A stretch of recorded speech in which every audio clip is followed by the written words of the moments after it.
बाबा साहेब को स्कूल में क्लास के बाहर बैठाया जाता था। उनके शिक्षक उनसे जाति पूछकर भेदभाव करते थे। जय भीम, नमो बुद्धाय।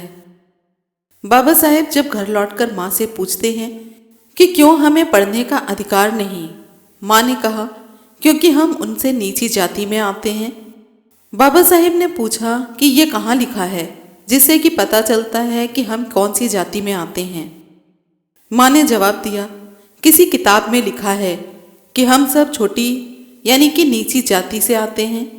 बाबा साहेब ने कहा, माँ किताब में तो गलत भी लिखा हो सकता है, मुझे मौका मिलेगा तो मैं उस किताब को बदल दूंगा और ऐसी किताब लिखूंगा जिसमें इंसान इंसान के बराबर होंगे, कोई छोटा या बड़ा नहीं होगा।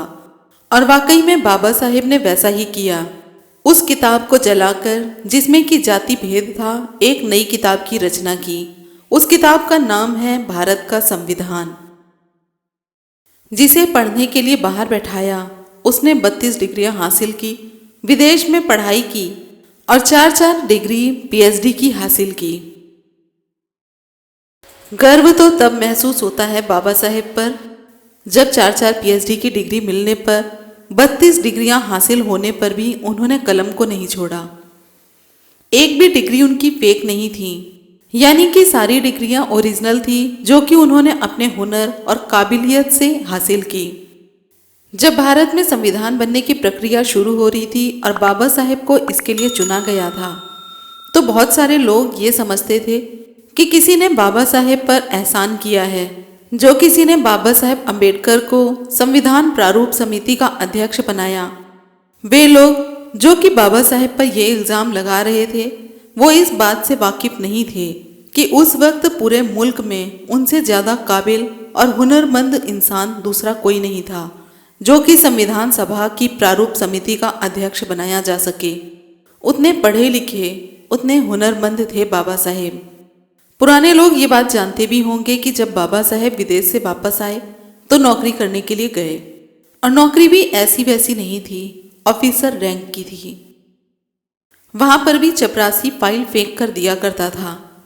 पीने का पानी अलग और अपमान इतना, जलालत इतनी कि रहने के लिए घर भी नहीं मिला।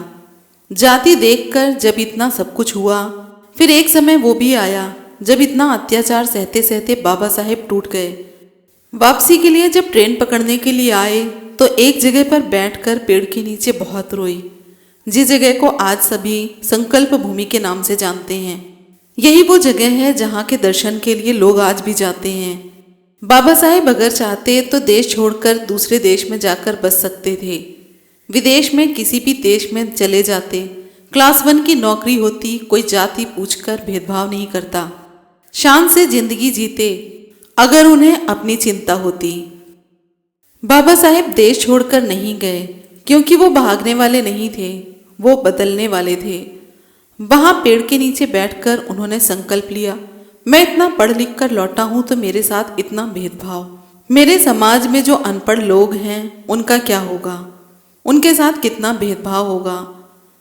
वहीं पर संकल्प लिया कि अब इस मुल्क में रहकर ही इस मुल्क की बेहतरी के लिए तब तक चैन से नहीं बैठूंगा जब तक अपने समाज को इस अपमान से मुक्त कराने का बीड़ा ना उठा लूं। इसीलिए आज उस जगह को संकल्प भूमि के रूप में याद किया जाता है। संकल्प भूमि पर यही वो प्रतिज्ञा थी जिसने बाबा साहेब को संविधान निर्माता बना दिया, और यही वो संविधान है जिस कारण हमारा देश आजाद हुआ। जो आज हम स्वतंत्र होकर खुली सांस ले रहे हैं, वो सांस हम इसी संविधान की वजह से ले रहे हैं। वही संविधान जिसका निर्माण बाबा साहेब ने किया था। 1990 में संयुक्त मोर्चा की सरकार विश्वनाथ प्रताप सिंह की सरकार थी।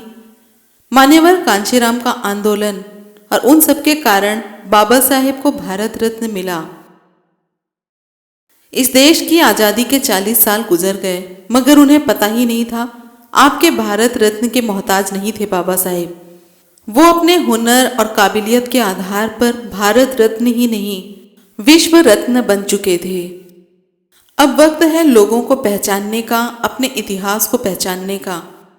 हमारे हाथ में कलम और किताब आ गई है, हमने पढ़ा है बाबा साहेब को और बाबा साहेब को पढ़कर हमें यहीं तक उस बात को सीमित नहीं रखना है, अपने अपनों तक पहुंचाना है ये सब बातें उन सभी तक जो इस बात को नहीं जानते हैं। जिस महान व्यक्ति ने संविधान का निर्माण किया, जिसके पास सबसे ज़्यादा डिग्री हैं, जिसके पास 4-4 पीएचडी है, उनका नाम मिटाकर किसी और का नाम लाया जा रहा है। बाबा साहेब ने यूं ही नहीं लिख दिया था कि शिक्षा वो शेरनी का दूध है जो उसे जितना पिएगा उतना ही दहाड़ेगा। बाबा साहेब के लोग पढ़ने लगे और आज देखिए, देश ही नहीं दुनिया में जन आंदोलन और न्याय की हर लड़ाई में अगर कोई सबसे बड़ा आइकन है तो बाबा साहेब डॉक्टर भीमराव अंबेडकर हैं। ये इस देश का और उनका हुनर था और इसलिए हम बाबा साहेब को याद करते हुए संविधान को याद करना चाहते हैं। इसीलिए ये बात कहना चाह रहे हैं कि इस संविधान में हिंदू, मुस्लिम, सिख, ईसाई सबको समान लिखा है। बाबा साहेब के पास कलम की ताकत थी और संविधान निर्माता थे वो। अगर वो चाहते तो अपने पुरखों के हुए अपमान का बदला ले सकते थे।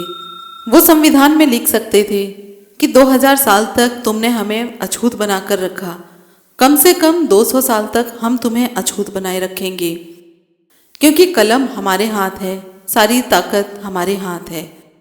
लेकिन बाबा साहेब ने ऐसा नहीं किया। उन्होंने अपने पुरखों के होने वाले अपमान का बदला नहीं लिया। फर्क यहीं पर साफ दिख जाता है, उनमें और हम में।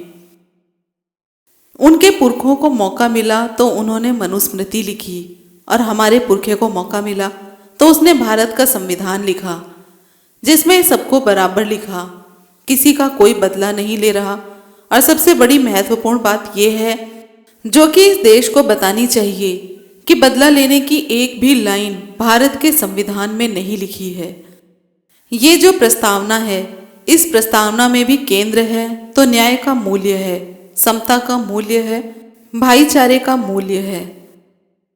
सर्वोच्च न्यायालय में भी बाबा साहेब की मूर्ति लगाने में भी आज़ादी का अमृत काल आ गया। 75 साल लग गए कि बाबा साहेब की मूर्ति वहां पर लगाई जाए, लेकिन वो एक ऐतिहासिक दिन था। आज उस देश में न्याय की सबसे बड़ी संस्था, जिसमें कि मनु को सबसे बड़ा न्यायाधीश माना जाता था, लोगों ने उसके सीने पर चढ़कर एक बैरिस्टर बाबा साहेब अंबेडकर की तस्वीर सर्वोच्च न्यायालय के सामने खड़ी की है, जो रात के अंधेरे में भी डरा आएगी अगर किसी ने अन्याय की कोशिश की तो। इसलिए इन तस्वीरों, इन मूर्तियों की अहमियत होती है। हमारा खौफ उनसे पूछो जो हमारे पुरखों की मूर्तियों से भी डर जाते हैं। आज तक इस दुनिया में सबसे ज़्यादा मूर्ति बनी तो तथागत बुद्ध की, और सबसे ज़्यादा मूर्तियाँ तोड़ी गई तो तथागत बुद्ध और बाबा साहेब अंबेडकर की। यही हमारे देश की सच्चाई है। वीडियो के बारे में अपनी राय कमेंट बॉक्स में ज़रूर लिखें। साथ में ये भी लिखें कि आप वीडियो कहाँ से देख रहे हैं। फिर मिलते हैं एक नई वीडियो में एक नई जानकारी के साथ। जय भीम, नमो बुद्धाय, जय संविधान।